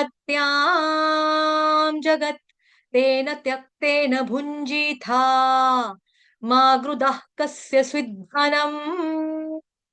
ओम, उसमें पढ़ा था हमने कि जो भगवान ने जितना हमें दिया है, हमारी किस्मत में लिखा है भाग में, हमें उतना ही लेना है। जैसे उतना ही ले थाली में, व्यर्थ ना जाए नाली में। उससे ज्यादा हम लेने की कोशिश करेंगे, हम चोर माने जाएंगे, हम चोर गिनोएंगे फिर। अब जब लेकिन जीव इस बात को भूल जाता है, तब जाके वो भौतिक भोग की इच्छा करने लगता है। अहंकार की वजह से, बेसिकली ऐसा जड़ अहंकार ही है, अहंकार की वजह से ही ऐसा होता है। अब मोस्टली ऐसा होता है कि किसी वस्तु को देखकर हम चाहते हैं कि ये मेरे को मिल जाए, चाहे वो कुछ भी हो, एक्स वाई जेड, चाहे वो आदमी हो, औरत हो, सुंदर इंसान हो, ये लड़का मेरा दोस्त होना चाहिए, ये लड़की कितनी पावरफुल है, ये लड़की मेरी सहेली होनी चाहिए, वो कितना सुंदर है, इतना सुंदर इंसान मेरे साथ चलेगा, मेरी भी पर्सनैलिटी में चार चांद लगेंगे, लोग सारे मेरी तरफ अट्रैक्ट होंगे क्योंकि ये मेरा सुंदर होगा मेरे साथ, ये गाड़ी मेरी होनी चाहिए, बंगला मेरा होना चाहिए। मतलब कि जो हम वस्तु देखते हैं, हमें लगता है कि हमें मिल जाए, हमको मिल जाए, मेरे को मिल जाए, मेरे पास होनी चाहिए, मैं भोग कर लूं, मैं कर लूं, मैं कर लूं। हमको राधा रानी का, कृष्ण का ख्याल कहाँ आता है, आता ही नहीं है। बट अगर सबसे पहले हमारे अंदर कृष्ण को अर्पण करने की इच्छा लग जाए, आ जाए, जैसे हमने मार्केट में गए, सब्जी मंडी में, वहां पे हमने देखे मैंगो लगे हैं बड़े सुंदर सुंदर, हम सोचे हाय कितने सुंदर रस रस वाले मैंगो हैं, एकदम येलो येलो, ये ना मैं भगवान को भोग लगाऊंगी, है ना, राधा रानी के लिए ले जाती हूँ। नया फ्रूट निकला है सीजन का, गर्मी में नया नया फल आया, खरबूजा आया, दो आना मतलब वाटरमेलन आया, ये मैं राधा रानी को खिलाऊंगी। ये चीज हमारे अंदर नहीं आती, हमारे अंदर चलो मैंगो लेके जाएंगे, घर में खाएंगे आराम से। हमारे मन में अपने भोग के लिए आता है। लेकिन अगर हम सबसे पहले हमारे अंदर कृष्ण को अर्पण करने की इच्छा आने लग जाए ना, तो हमको समझना चाहिए कि हमारे अंदर अहंकार को कम करने की जो हम कोशिश कर रहे हैं, धीरे धीरे वो चल रहा है प्रोसेस, ठीक है। शुरू शुरू या पहले पहले तो इच्छा आ जाएगी, लेकिन धीरे धीरे वो भोग करने की इच्छा जब कृष्ण से जुड़ने की हो जाए ना, वही भोग की इच्छा के रूप में जब परिवर्तित हो जाए। अब ये हमेशा याद रखना चाहिए हमको कि भोग और योग का कभी भी संयोग नहीं हो सकता। भोग का और योग का कभी भी संयोग नहीं हो सकता। आई रिपीट, भोग और योग का कभी संयोग नहीं हो सकता। कई बार होते हैं ना, लोग सोचते हैं कि हम भौतिक जीवन भी जी लें, यानी थोड़ा थोड़ा भोग भी करें, और आध्यात्मिक जीवन भी थोड़ा थोड़ा जी लें, यानी थोड़ी थोड़ी भक्ति भी करें। तो ऐसा कभी भी नहीं होने वाला है, होता ही नहीं है, नॉट पॉसिबल। बिकॉज अगर आप भौतिक जिंदगी जीना चाहते हैं तो आपको भौतिक जीवन के अनुसार ही जीना पड़ेगा, उसी के अनुसार जीना होगा। क्योंकि आप भौतिक भोग करते हुए कृष्ण भावना भावित होना चाहते हैं या कृष्ण को प्राप्त करना चाहते हैं तो ये संभव ही नहीं है। लेकिन अगर आप या अगर कोई आध्यात्मिक जीवन शैली को अपनाता है तो जो भौतिक भोग उसके जीवन को चलाने के लिए चाहिए वो उपलब्ध होते हैं, जो उसके शरीर में रहने के कारण जरूरी होते हैं, उसको कृष्ण भावनामृत सेवा में लगा करके कर सकते हैं। उसको कृष्ण भावनामृत की सेवा में लगा सकते हैं, चाहे वो जो मर्जी हो, काम हो, क्रोध हो, लोभ हो, मोह हो, सबको कृष्ण की सेवा में हम लगा सकते हैं। श्री रूप गोस्वामी जी कहते हैं कि अगर कृष्ण के लिए लोभ हो जाए, लोल्यम या लोभ हो जाए कृष्ण के लिए, कि कृष्ण की कथा सुनने का लालच, कृष्ण की कथा सुनने का लोभ हो जाए, उस लोभ से भी हम कृष्ण भगवान को प्राप्त कर सकते हैं। क्रोध का उदाहरण आता है हनुमान जी का। हनुमान ने पूरी लंका फूक दी रावण की, भगवान राम की क्यों बीवी लेकर आ गया ये, पूरी लंका को जला दिया उसने। अर्जुन हुआ उदाहरण है उसका, क्रोध का, है ना। क्रोध को उन्होंने कृष्ण की सेवा में लगाया, अर्जुन ने भी, हनुमान ने भी। प्रभुपाद जी कहते हैं कि हम अपनी काम वासना को भी कृष्ण की सेवा में लगा सकते हैं, अगर हम उस काम को प्रेम के रूप में कन्वर्ट करने में सफल हो जाएंगे तो। अगर हम उस काम के वेग को सहने में सफल हो जाएंगे तो, अथवा उस काम के द्वारा हम कृष्ण भावना में संतान उत्पन्न करने में लगा दें तो, हर चीज को हम कृष्ण की सेवा में लगा सकते हैं, ऐसा प्रभुपाद जी बोलते हैं। तो हम इस तरह से पूर्ण रूप से आध्यात्मिक हो सकते हैं। हम ऐसा कहें कि यदि कुछ समय के लिए कृष्ण को छोड़कर भौतिक भोग अपने लिए भोगना चाहते हैं, जब ऐसा चाहेंगे हम, तो उसका संयोग नहीं होगा। जैसा मैंने पहले भी बोला, भोग और योग का कभी संयोग नहीं होता, कॉम्बिनेशन ही नहीं बनता भोग योग और संयोग, मतलब बनेगा ही नहीं इसका। अपने लिए भोग करके हम कृष्ण के करीब नहीं आएंगे, कभी भी नहीं आएंगे, दूर हो जाएंगे उल्टा कृष्ण भगवान से। इस बात का हमको ध्यान रखना है, क्योंकि कृष्ण भौतिक भोग और मलिनता वासना को और बढ़ाते हैं हमारे जीवन में। जब आप भोग की तरफ जाओगे वो और ज्यादा भोग देते हैं, ले ले ले, खा खा ले, क्या लेना है, फुलके क्या लेने हैं, समोसे ये ले, खा खा खा, क्या चाहिए, पैसे ये ले ले, पैसे खा खा खा। भगवान और ज्यादा हमको मलिनता, जैसे हम लोग कहते हैं ना, शिव जी के मंदिर में जाते हैं, भोले भंडारी के पास जाते हैं, आशुतोष या शिव जी भगवान, वो जल्दी दे देते हैं। भोले भंडारी वो बैठे ही देने के लिए। तो शिव जी के पास जाकर कोई सुंदर पत्नी की कामना करे, सुंदर स्त्री, सुंदर हस्बैंड, अच्छा मतलब कि जोरू का गुलाम टाइप पति मांगे, तो भगवान पूछते हैं क्या मांग रहा है, सुंदर पति मांग रहा है, सुंदर पत्नी मांग रही है। भगवान पूछते हैं भक्ति मांगी क्या, मेरे बारे में कुछ बात हुई, नहीं नहीं भगवान आपका तो नाम नहीं दिया, मांगा क्या है, पैसे वैसे मांग रहा था, दे दे, सस्ते में पीछा छूटा मेरा, और नहीं तो क्या, दे इसको। तो वही चीज है, अगर आप भोग करेंगे ना तो भोग हमको कृष्ण के करीब कभी लेके नहीं जाएगा, कभी नजदीक नहीं लेकर आएगा कृष्ण के, दूर हो जाएंगे हम कृष्ण से। ये खास तौर पे, विशेष तौर से इस बात का ध्यान रखना है, क्योंकि कृष्ण भगवान भौतिक भोग, मलिनता, वासना को और ज्यादा हमारी जिंदगी में बढ़ा देते हैं। और जब वो बढ़ेंगे तो कृष्ण हमारे मन के अंदर कैसे उतरेंगे, सोचने की बात है। कृष्ण की चेतना है, स्फूर्ति है, हमारे हृदय में कैसे उत्पन्न होगी। इसीलिए कभी भी कोई ये सोचे या कोई ये बोले कहे कि थोड़ा थोड़ा भौतिक जीवन, थोड़ा थोड़ा आध्यात्मिक जीवन भी, दोनों चीजें साथ साथ में, तो पॉसिबल नहीं है। आपको किसी एक प्लेटफॉर्म पे रहना पड़ेगा। और जब आप एक भौतिक प्लेटफॉर्म पे हो तो आपने अपने आप को देखना है कि हम भगवान की तरफ कितना ज्यादा मुड़ रहे हैं। अगर हमें लगता है कि हम अपनी लाइफ को पूर्ण कृष्ण भावना भावित बना सकते हैं, कृष्ण के उद्देश्य के लिए हम संसार में रह सकते हैं, है ना, अपनी एक्टिविटीज, अपनी गतिविधियों को कृष्ण की सेवा में लगाना चाहिए हमको, ये भी दूसरी शिक्षा यहाँ पे। अपनी संसारिक गतिविधियों को हमें कर्तव्य मानकर लेना चाहिए। ये नहीं कि ड्यूटी नहीं पूरी करनी, करनी है, लेकिन गतिविधियों को कर्तव्य को मानकर करना चाहिए, लेकिन कृष्ण की सेवा को हमें धर्म मानकर पूरा करना चाहिए। कभी भी दोनों को मिक्स नहीं करना है, ना ही दोनों को थोड़ा थोड़ा लेकर चलना है, यानी थोड़ा थोड़ा भोग और थोड़ा थोड़ा भक्ति, थोड़ा भोग थोड़ी सेवा। तो थोड़ा थोड़ा भोग जो है बेसिकली वो रोग बनेगा, पहले भोग होता है फिर रोग बनता है, वो सेवा नहीं होगा। जो आप भोग भी कर रहे हैं उसको भी मोड़ने की कोशिश करनी है कृष्ण की सेवा में, अपनी संसारिक कृतियों को भी कृष्ण की सेवा में लगाने की कोशिश करनी है। भौतिक भोग को भोगते हुए सेवा करना संभव नहीं है, भौतिक भोग को कृष्ण के लिए छोड़ दें। और जो भी भोग कृत्यों से लाभ फल प्राप्त हो रहा है, वो फल भी कृष्ण भगवान को समर्पित करना है, तो भौतिक जीवन भी धीरे धीरे धीरे धीरे धीरे आध्यात्मिक जीवन में कन्वर्ट हो जाएगा। लेकिन कभी भी आप दोनों को एक साथ लेकर चलने का प्रयास करोगे, कोशिश करोगे, तो वो कैसे हो जाएगा? जैसे एक इंसान दो किश्तियों में सवार है, एक किश्ती के ऊपर पैर एक रखा हुआ, दूसरी किश्ती पे दूसरा पैर रखा हुआ है। तो वैसे ही भौतिक और आध्यात्मिक जीवन है। अगर एक पैर आपका भोग में होगा तो संसार की तरफ खींचेगा आपको, किश्ती तो भोग की तरफ जा रही, संसार की तरफ लेके जाएगी। आध्यात्मिक जीवन में दूसरा पैर होगा तो भगवान की तरफ खींचेगा। फिर किधर जाएंगे? इसीलिए पूर्ण रूप से आपको एक नाव में बैठना है। कहते हैं ना, दो किश्तियों में सवार आदमी डूबता है ना, वो इधर जाता ना किसी किनारे नहीं लगता, वो डूब जाएगा वो। तो पूर्ण रूप से आपको एक नाव में बैठना है, एक नाव में होना है। भौतिक जीवन की नाव में है तो अपने कर्म फलों को समर्पित करते हुए कृष्ण की सेवा में आना है। और अगर आध्यात्मिक जीवन जी रहे हैं, आप आध्यात्मिक जीवन जीते हुए जितनी आवश्यकताएं आपको हैं भौतिक जीवन की सामग्री भोगों की, उतना ही लेकर उसको कृष्ण की सेवा में लगाकर कृष्ण के भोगने के बाद ही भोग कर सकते हैं। क्योंकि भगवान ने सब कुछ अपने लिए बनाया है।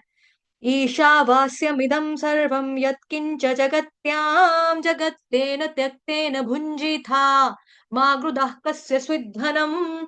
इसमें प्रभुपाद जी ना तात्पर्य में भी बता रहे हैं, मतलब कि जो मैंने श्लोक गाया ईशोपनिषद का, उसमें प्रभुपाद ने तात्पर्य में बताया कि सड़क के ऊपर मान लो एक राशन की बोरी फटी हुई है, चावल की बोरी फट गई, गिर गई किसी की गाड़ी से, तो चिड़िया आएगी, चिड़िया जो होगी वो अपनी चोंच में थोड़े से दाने उठाकर खाकर चली जाएगी। बंदर आएगा, एक मुट्ठी खाएगा, मुंह में डालेगा, एक मुट्ठी भर लेगा हाथ से, वो भी चला जाएगा।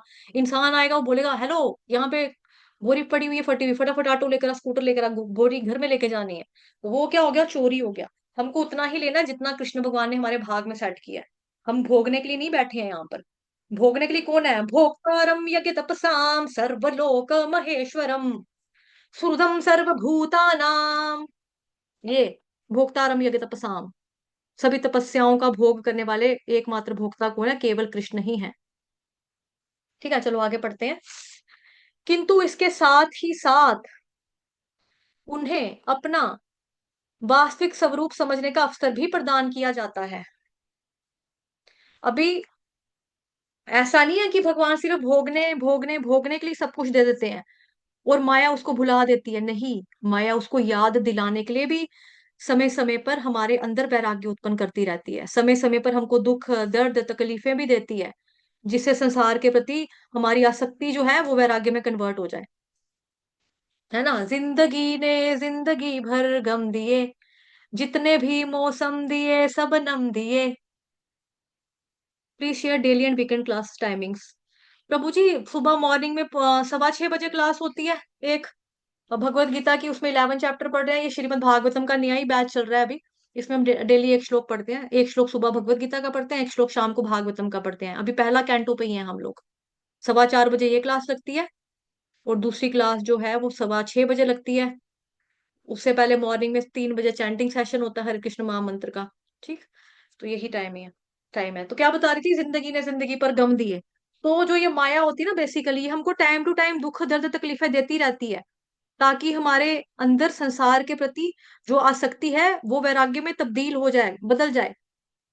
वो आसक्त से जो व्यक्ति आसक्त हुआ हुआ है वो निरासक्त हो जाए इस संसार से और भगवान की तरफ मुड़ जाए, अपने प्रति जिज्ञासा करने लगे कि हमको ये दुख क्यों मिल रहा है, हमसे का भूल हुई जो इस सजा हमको मिली। है ना एक पुराना गाना, उसको ये समझ आना चाहिए कि मैंने क्या किया है, क्यों दुख मिल रहे हैं मेरे को।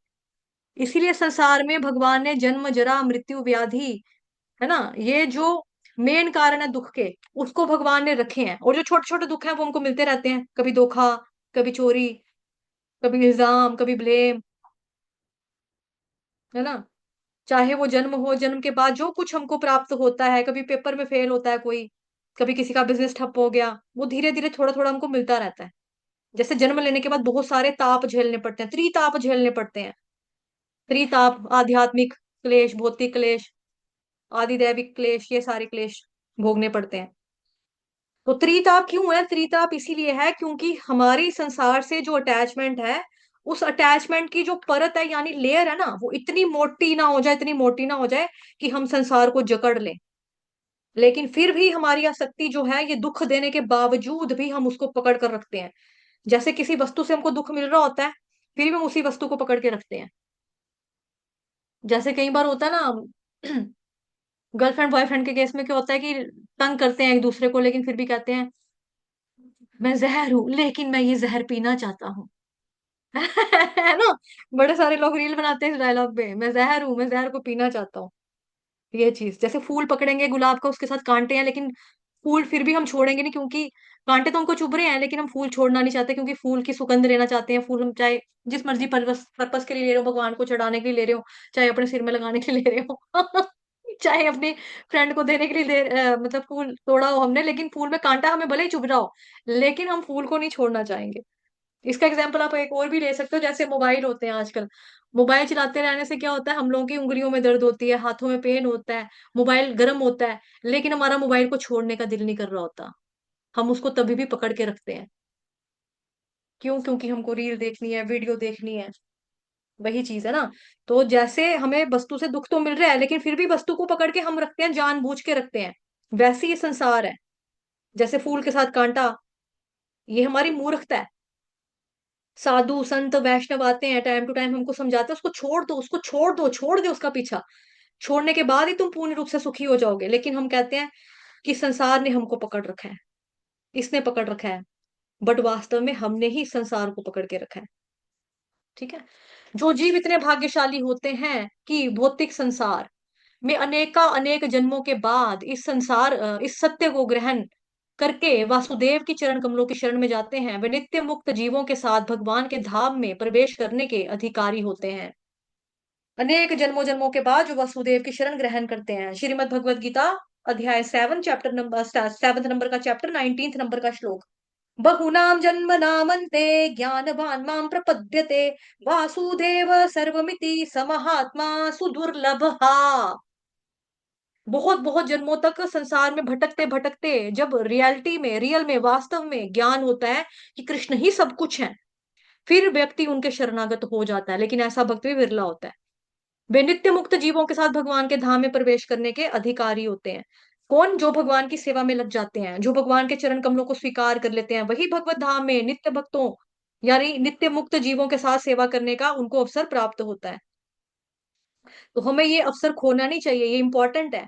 कृष्ण को प्रसन्न करना, कृष्ण को प्रसन्न करना चाहिए। कैसे प्रसन्न करना है? नवदा भक्ति के माध्यम से कर कर, है ना, श्रवण करो, कीर्तन करो, हरे कृष्ण महामंत्र का जप करो। ठीक है जी। जितनी भी चीजें, जितनी भी विधियां हमको बताई, नवदा भक्ति बताई है, जो हमको भगवान जी को खुश करने के लिए, उनको प्रसन्न करने के लिए बताई है। और साथ ही हमको क्या करना है, नहीं है क्या नहीं करना है, वैष्णवों का अनादर नहीं करना है, वैष्णव अपराध नहीं करना है, इनसे बचना है। अगर हम ऐसे करेंगे तो कृष्ण भगवान खुश नहीं होंगे, प्रसन्न नहीं होंगे। जब हमारी इच्छाएं जो होती है वो नॉर्मल है तो ठीक है, लेकिन जब हम अवांछित इच्छाएं अगर हम करें, तो हमको क्या करना है, जब हम अवांछित इच्छाएं नहीं करते, मतलब यूजलेस, जिनका कोई वजूद नहीं है, मकसद नहीं है, फालतू की इच्छाएं, यूजलेस इच्छाएं, जब हम ऐसी इच्छाएं नहीं करते, यूजलेस इच्छाएं नहीं करते, यूजलेस कामों को करना बंद कर देते हैं, जब ऐसी इच्छा या कार्य करना बंद करते हैं, तब कृष्ण भगवान खुश होते हैं, प्रसन्न होते हैं। तब हम इस चांस को पाते हैं, तभी हम अपनी सही स्थिति में जा पाएंगे। ठीक है। इसके पश्चात ऐसे भाग्यशाली जीवों को समय समय पर सृजित इस भौतिक सृष्टि में आने की जरूरत नहीं पड़ती। किंतु जो जीव स्वाभाविक सत्य को ग्रहण नहीं कर पाते, वे इस सृष्टि के प्रलय के समय महातत्व में पुनः मिल जाते हैं। जो भगवान की शरण ग्रहण नहीं करते वो दोबारा इस संसार में नहीं आते, जो शरण ग्रहण करते हैं वो दोबारा संसार में नहीं आते। और जो भक्ति नहीं करता, भगवान की शरण ग्रहण नहीं करता, वो मनुष्य जीवन जिंदगी पाकर भी, मनुष्य योनि पाकर भी 84 लाख योनियों में भटकता रहता है। फिरता रहूं दर बदर, मिलता नहीं तेरा निशान, ऐसे हो जाता है फिर हमारा। फिरता रहूं दर बदर भटकता है इंसान। इतना करने के बाद कौन भटकता है, कौन भटकता है और कौन नहीं भटकता? जो भगवान की शरण ग्रहण कर लेते हैं वो दोबारा इस संसार में नहीं आते। जो भक्ति नहीं करते हैं, जो भगवान के चरण कमलों की शरण ग्रहण नहीं करते हैं, ऐसे ऐसे लोग जो होते हैं, मनुष्य शरीर पाकर भी 84 लाख योनियों में भटकते फिरते रहेंगे। कभी कुत्ता बना, कभी जानवर बना, कभी सुअर बना, कभी घोड़ा बना, कभी खोता बना, कभी मछली बना, कभी सांप बना, कभी बिच्छू बना, है ना, पुनरपि जननम पुनरपि मरणम पुनरपि जननी जठरे शयनम, इह संसारे बहुदुस्तारे कृपया पारे पाहि मुरारे, भज गोविंदम गोविंदम भज मूढ़मते। अगर हम नहीं होगा तो फिर यही होगा, पुनरपि जननम पुनरपि, कभी कुत्ता बना कभी घोड़ा, कभी कुछ ना कुछ नया नया शरीर हमको मिलता रहेगा, वन सोना नवा नया नवा नया शरीर मिलता रहेगा। और जब महाप्रलय होगी तो सब कुछ समाप्त हो जाएगा, फिर महातत्व में शरीर मिल जाता है विराट रूप में। और जब पुनः सृष्टि होती है तो ये महातत्व पुनः उन्मुक्त होता है। ठीक है, पुनः तत्व महापुनः पुनः तत्व में उन्मुक्त होता है, यहां तक पढ़ लिया। ठीक है, इस महातत्व, अभी इतना पढ़ने के बाद पूरा दिखाता हूँ। ठीक है, इस महातत्व में भौतिक प्राकट्य की सारी सामग्री विद्यमान रहती है, जिनमें बद्धजीव भी सम्मिलित रहते हैं। सारी सामग्री विद्यमान रहती है, सृष्टि की रचना के लिए जो जो सामान हमको चाहिए था वो सब अवेलेबल होता है, सब भगवान प्रोवाइड करते हैं। सीमेंट, रेत, बजरी, ईंट, पत्थर, पानी, जीवात्माएं, बीज, अहम बीज प्रदः पिता, पेड़ पौधे, फ्रूट, सब कुछ रहता है महातत्व में। जो लोग भक्ति नहीं करेंगे वो महातत्व में ही रहता है, बद्धजीव भी इसमें सम्मिलित रहते हैं। अब यहाँ आ गया जी, आगे पढ़ते हैं। कितना रह गया ये, इसको फिनिश करके ना फिर मैं आपको पीपीटी पे ले जाएगा। ठीक, मूलतः यह महातत्व 16 अंशों में विभक्त किया जाता है। यह 5 स्थूल भौतिक तत्व तथा 11 कर्म इंद्रियां। यह स्वच्छ आकाश में बादल के समान होता है, आध्यात्मिक आकाश में ब्रह्म का तेज चतुर्दिक फैला रहता है। वही जो फोटो दिखाई थी पहले गोलोक चार्ट की, अभी दोबारा दिखा दूंगी। ठीक है, और समग्र मंडल दिव्य प्रकाश से जाज्वल्यमान रहता है। ये देखो अभी बता देते हैं। माइनस माइनस माइनस, ये देखो। ठीक है, यही चीज पढ़ी ना हमने अभी, यही पढ़ा अभी भी। जो आपको दिखाया था, जो रोशनी हो रही है भगवान कृष्ण का, ये पूरा क्या है, एक अंश मात्र उनकी अंग कांति ज्योति है। यही बताया जा रहा है यहाँ पर। आध्यात्मिक आकाश में ब्रह्म का तेज चतुर्दिक फैला, मतलब चारों दिशाओं में फैला हुआ है। चतुर्दिक हर दिशा में फैला रहता है। यही फैला हो ना, चारों तरफ जो रोशनी है, उजाला, ये चमक दमक किससे आ रही है? कृष्ण भगवान के शरीर से तो आ रही है, अंग कांति से ही आ रही है। यहाँ पे जो आपको दिखाई दे रहा है ये रोशनी उजाला सारा, ये किससे आ रहा है? कृष्ण भगवान जी से, कि बॉडी का आध्यात्मिक प्रकाश, अंग कांति जो है ज्योति, उससे। और समग्र मंडल में दिव्य प्रकाश से जाज्वल्यमान रहता है। इस विस्तृत असीम आध्यात्मिक आकाश के किसी कोने में महातत्व एकत्र होता है, और आकाश का यह जगत महातत्व को ढका रहता है, वह भौतिक आकाश कहलाता है। सुनो, दोबारा से पढ़ो, मैं थोड़ा स्लो पढ़ूंगी। असीम आध्यात्मिक आकाश के किसी कोने में महातत्व एकत्र होता है, और आकाश का यह जितना भाग महातत्व को ढका रहता है, यह भौतिक आकाश कहलाता है। अब देखो यहाँ पे महातत्व की तरह, ये देखो। ठीक है, अभी जितने भी छोटे छोटे ब्रह्मांड है, देखो यहाँ पे जितने भी छोटे छोटे ब्रह्मांड है, अब इसको थोड़ा सा बड़ा करेंगे।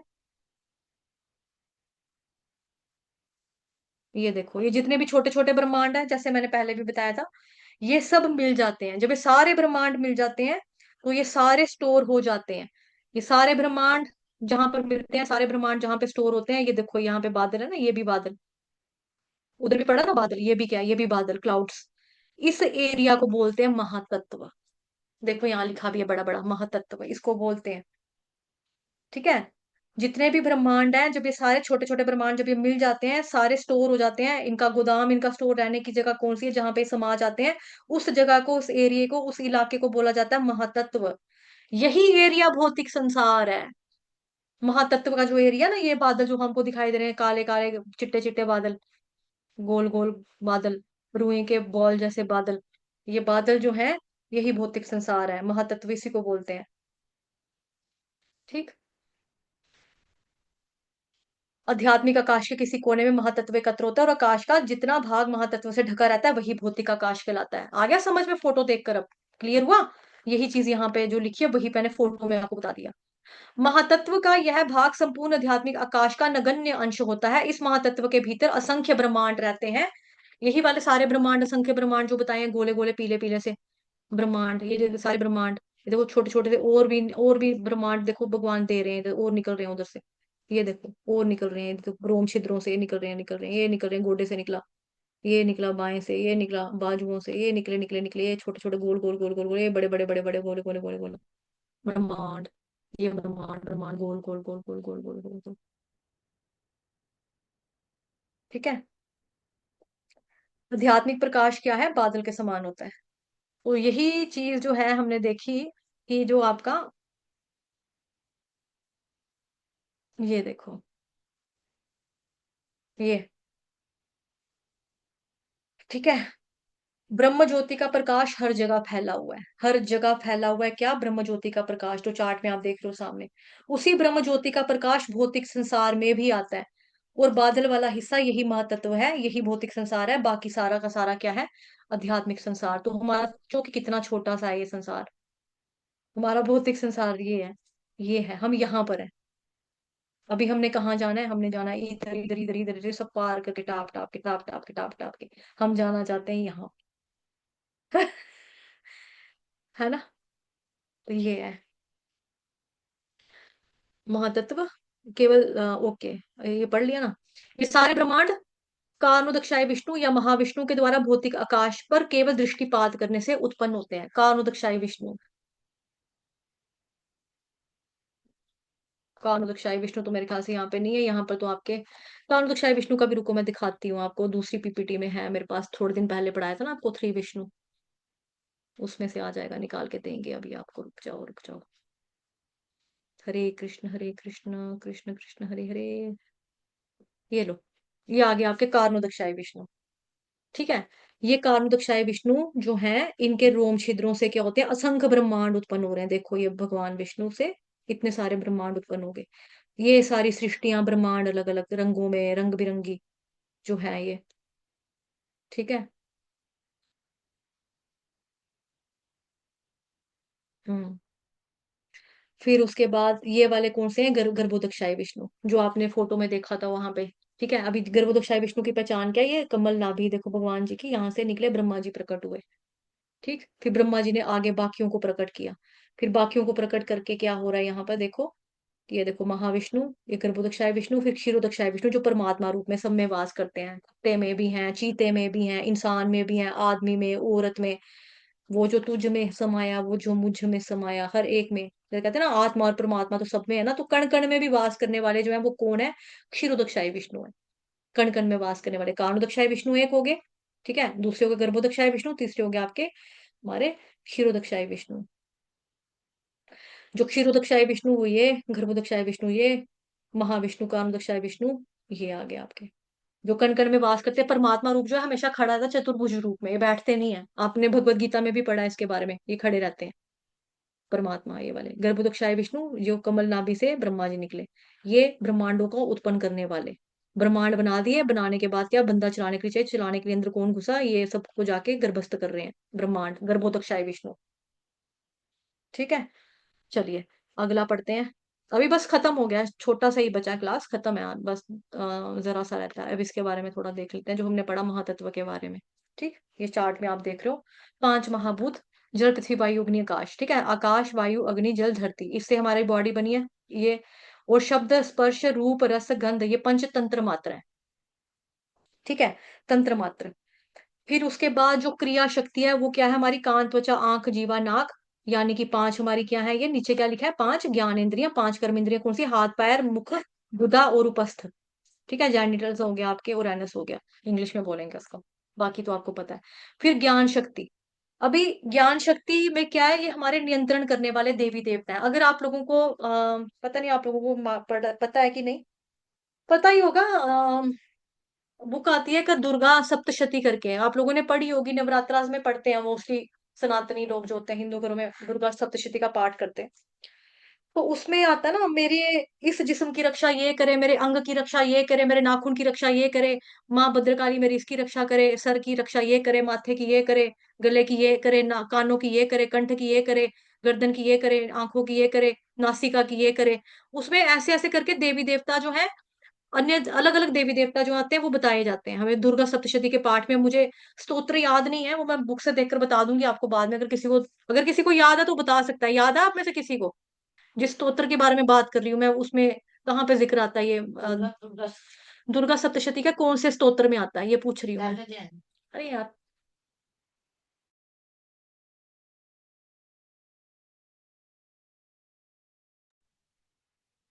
जी निवेदिता माता जी।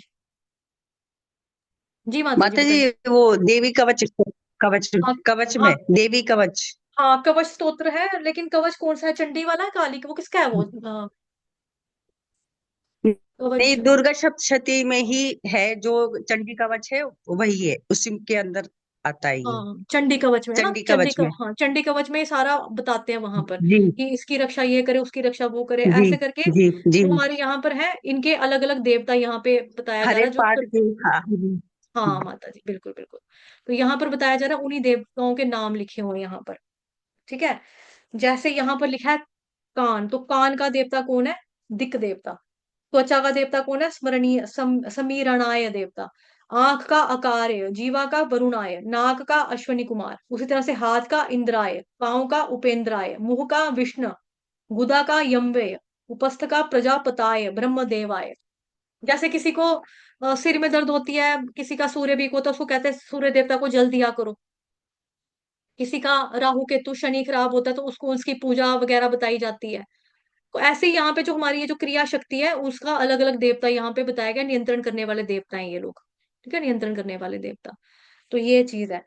और महातत्व के बारे में मैंने आपको पहले ही बता दिया कि भाई ये अलग अलग आपको दिखाई देंगे, कहीं पे 16 होगा, कहीं पे 24 होगा। ठीक है, कहीं पर आपका मतलब कि अलग अलग नंबर में तत्व कहे गए हैं, कहीं 5, कहीं 7, कहीं 16, कहीं 23, कहीं 24, कहीं 25, कहीं 5, ऐसे ऐसे।